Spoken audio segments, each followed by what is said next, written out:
लोढ़ा से सिखाई इनकर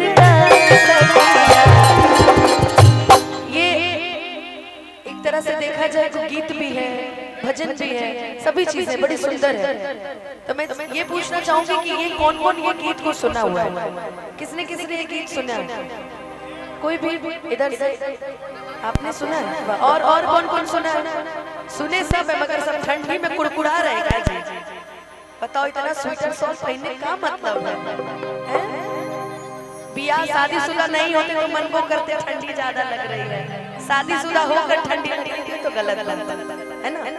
कि आज मिथिला नगरिया निहाल सके, आज मिथिला नगरिया निहाल सके, चारों दुल्हा में बड़का कमाल सकिया, चारों दुल्हा में बड़का कमाल सकिया, आज मिथिला नगरिया निहाल सकिया, आज मिथिला नगरिया चारों दुल्हा में बड़का कमाल सकिया, चारों दुल्हा में बड़का कमाल सकिया।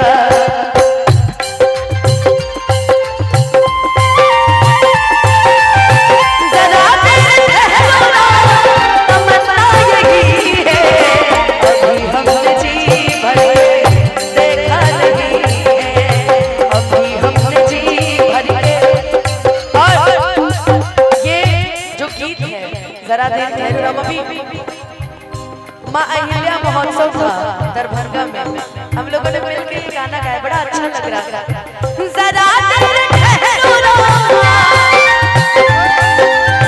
जरा दिल ठहरो ना, तमन्ना यही है, अभी हमने जी भर के देखा नहीं है, अभी हमने जी भर के देखा नहीं।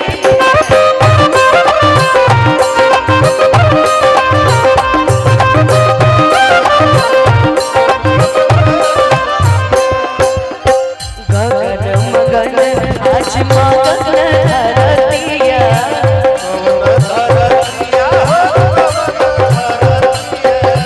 देखी देखी दुल्हा जी के सावर सुरतिया,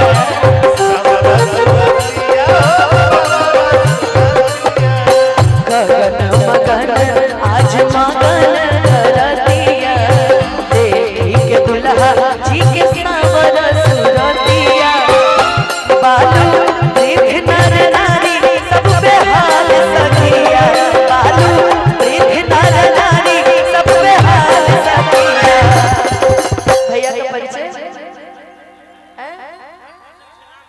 झंटू सिंह जी। अब जो नाम है भैया अब क्या बोला जाए, चिंटू आप झंटू, कितना प्यारा नाम है यार। नाम में क्या रखा है? इंसान की पर्सनालिटी होनी चाहिए। आपकी पर्सनालिटी बहुत अच्छी, जो ताली इनके लिए बजा दीजिए भाई। कि चारों दुल्हा में बड़का कमाल सकिया, चारों दुल्हा में बड़का कमाल सकिया।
मोरी मिथिला में पाहुन बन के गईले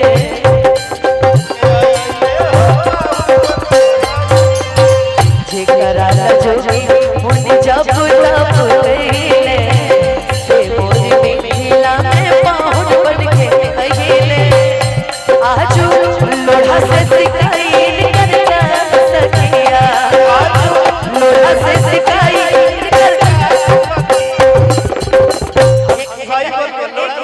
एकर गाना गाइल सुनला आज लोढ़ा से कुटाई अब बताओ दुल्हा लोढ़ा से कुटाला कि सेकाला छोटा भाई है तो कुटाई ठीक बता रे बियाह हो गेल बोलू एक हां कि आज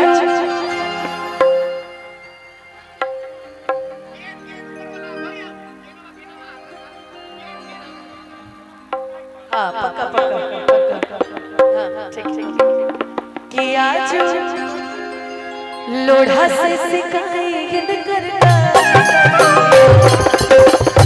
चारों